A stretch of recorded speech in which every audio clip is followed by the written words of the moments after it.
Hi, I'm Lance Nielsen from Royal LePage Woolley Realty. Thanks for taking the time to watch this short video. The Trust in Real Estate Services Act is a pivotal piece of legislation designed to safeguard your interests when buying or selling real estate. This act establishes clear ethical guidelines ensuring that every real estate professional operates with transparency, honesty, and your best interest at heart.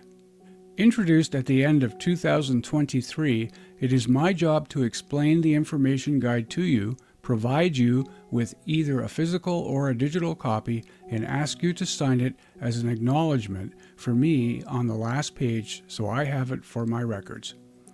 Now let's take a look at the guide. Starting on page 2, we discuss working with a real estate agent. Agents in Ontario must be registered, which requires completing the necessary education and carrying the appropriate insurances. Real estate agents provide valuable information, advice, and guidance to buyers and sellers as they navigate the complexities of the real estate transaction. The services I provide to you as either a buyer or a seller will further be discussed in our representation agreements.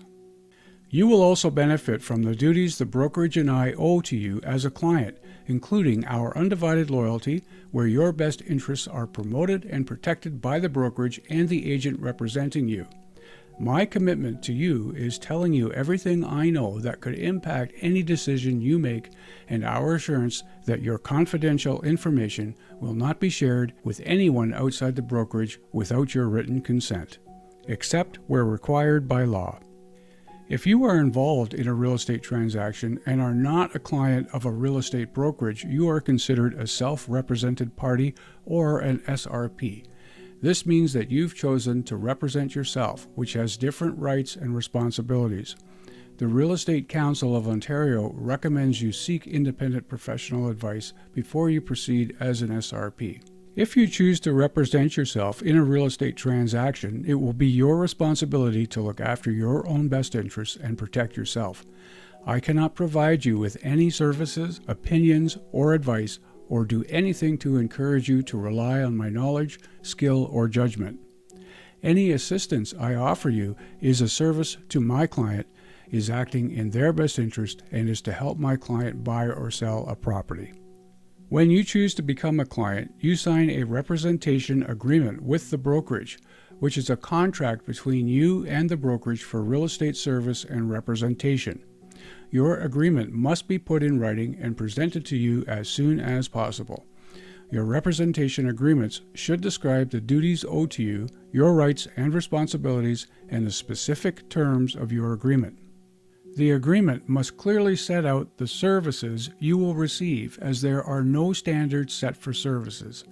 You and your brokerage will decide the amount that you will pay for services. As the amount is not fixed or approved by RECO, any government authority, or any real estate association or real estate board.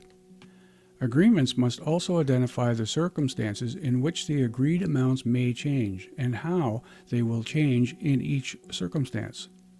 Further, the agreement should list all the circumstances in which the agreement can be terminated, and the agreement's expiry date must prominently be displayed on page 1.